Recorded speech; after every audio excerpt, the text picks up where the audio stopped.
studying a bachelor's in science in software engineering. So, have any of you thought of where you want to go after this stage in life and what you would like to do afterwards? Anyone? Could you stand up and maybe speak a bit?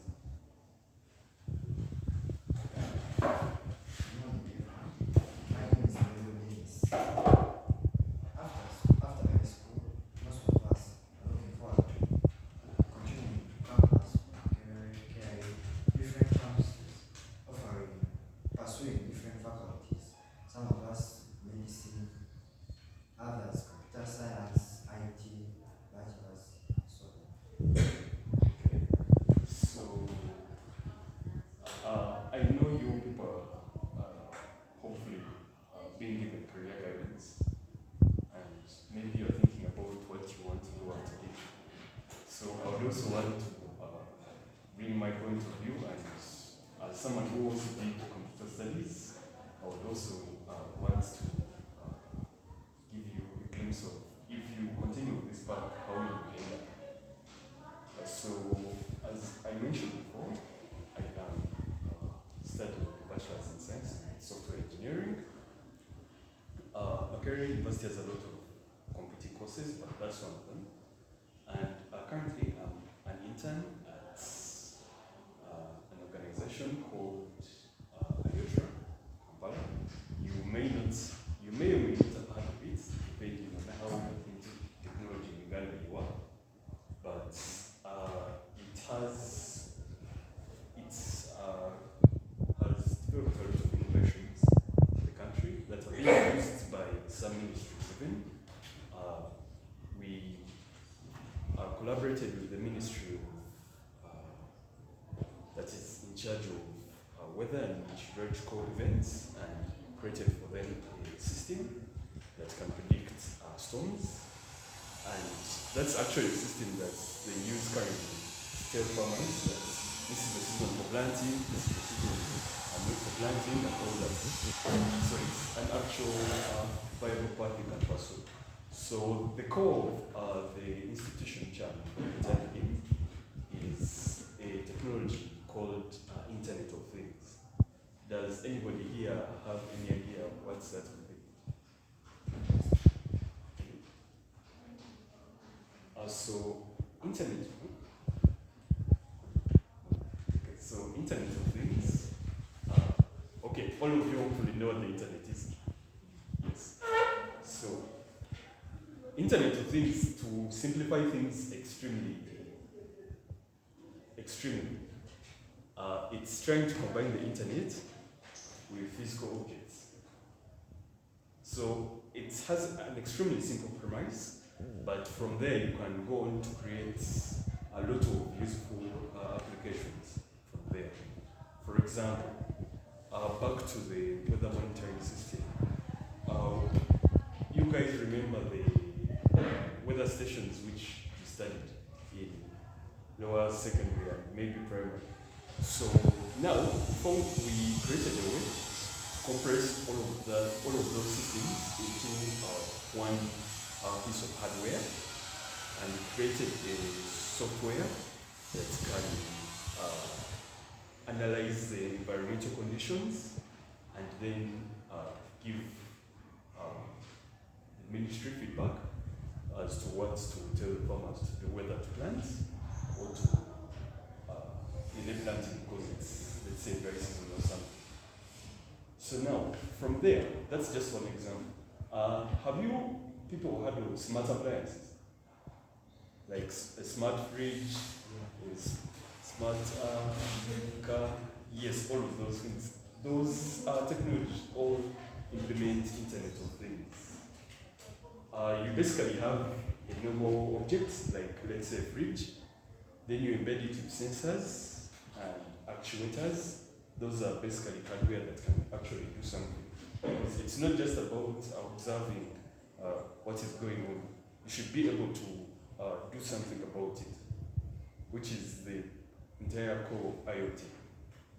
So now, what I've been working on specifically during my internship was a small project that was dealing with mushrooms and trying to create a IoT system that can monitor mushrooms as they're growing and tell you when they are sick, when they are not sick, water them automatically and all that.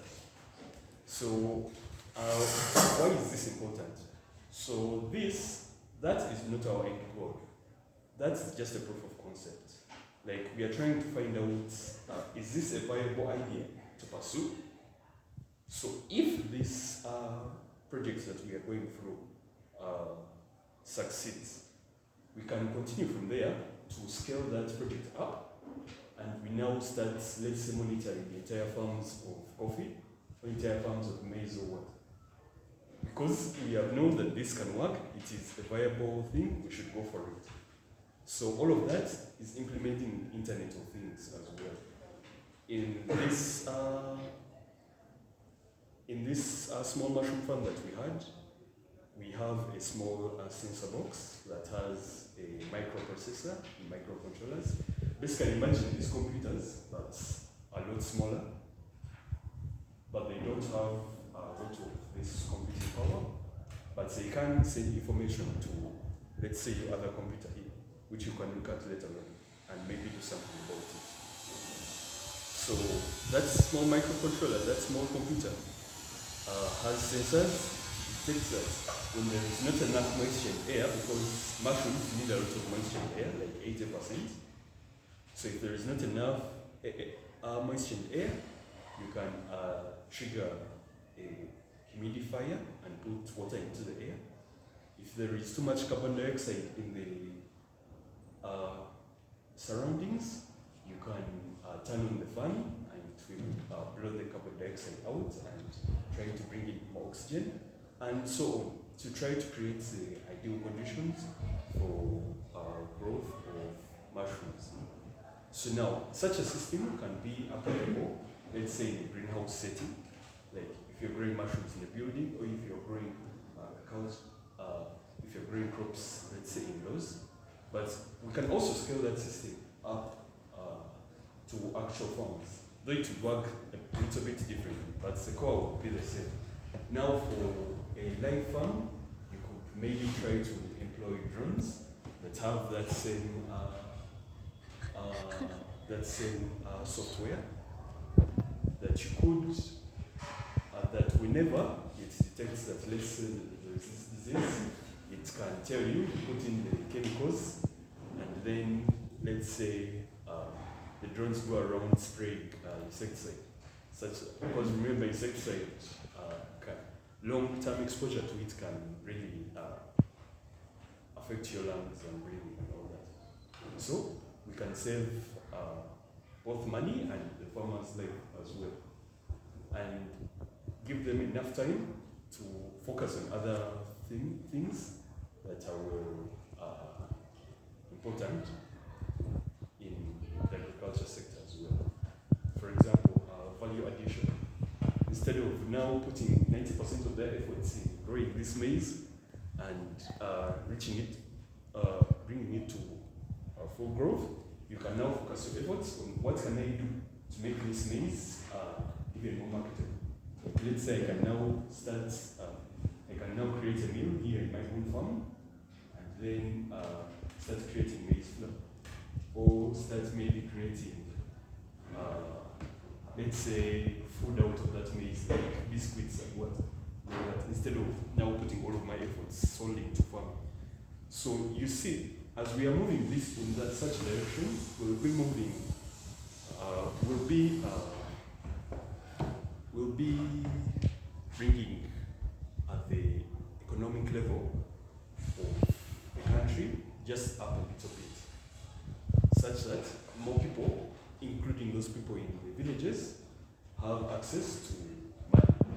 Because now, most of the Ugandans who carry out subsistence farming spend a lot of their efforts in trying to grow crops. And honestly, yes, it can be extremely difficult. And you don't exactly get back the money that you put in. So with such systems in place, we can help them add value to their crops and to their livestock, and then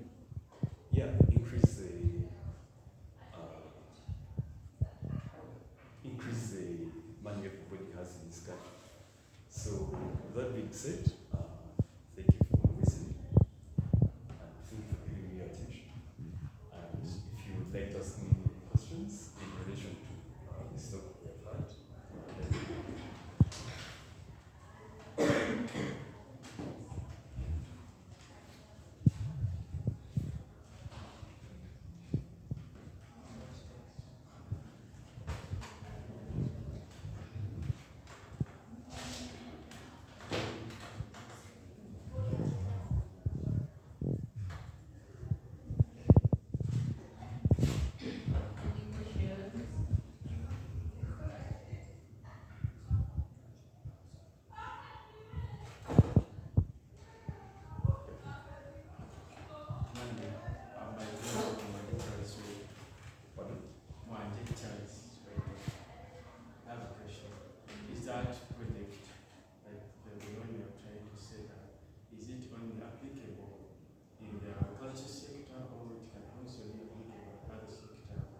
it can definitely be applicable in other sectors. Thank you very much. This was just a proof of concept specifically in the agriculture sector. But remember, the premise of Internet of Things is you take any physical object and connect it to the internet and add sensors to it and ways it can do something with the information it's receiving.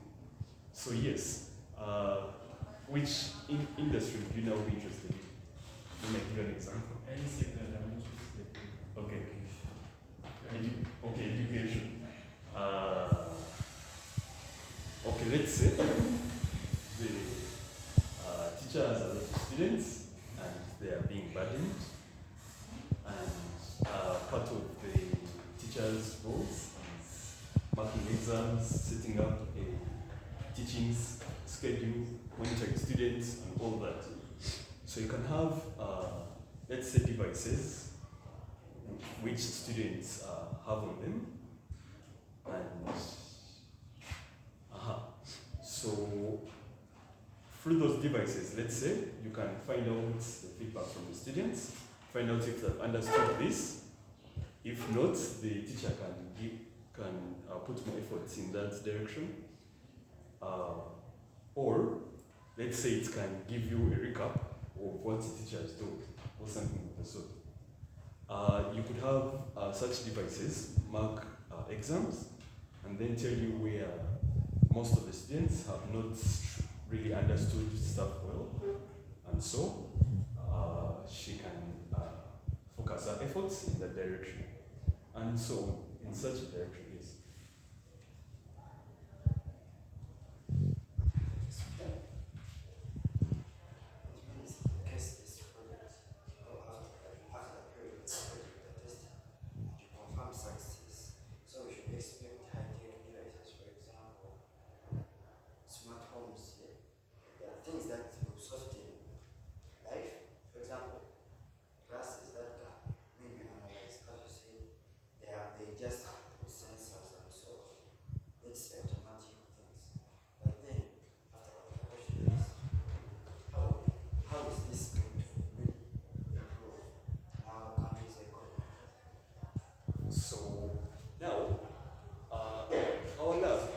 IoT-Ra specifically, where I've been focusing a lot in the agriculture sector.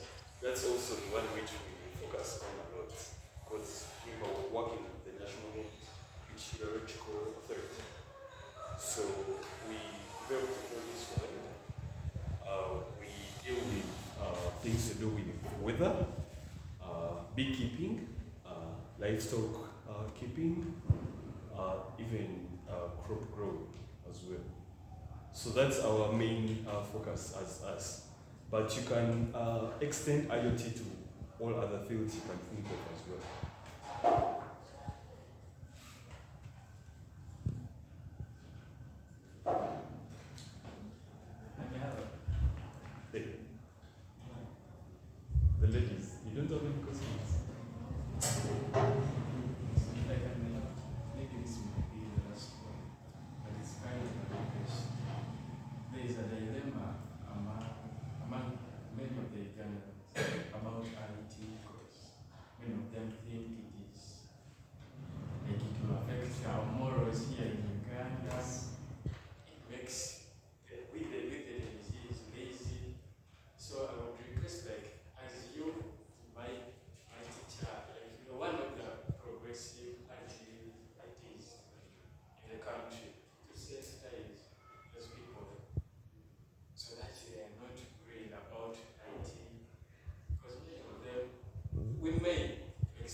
2007 wants to focus more on sciences and technology. So we should also use that pressure that he wants to put on us to go forward even faster. So if he wants us to focus on IT and what, let's show him that that's actually a viable path to follow. Let's start creating more innovations, like the ones which we have been making in the labs. Let's start trying to create more things that can help the community around us as well, such that everyone else can see that yes, this is a viable path to follow. Yeah. Excuse And add more effort. What devices have you set up that have improved Uganda's economy? That someone can see and identify that's IT. It's IT. Yeah, for example, if you see Europeans, okay, use robots to simplify today's work, then according to you, what have you set up that is physical and it's used global-wise in your country? So,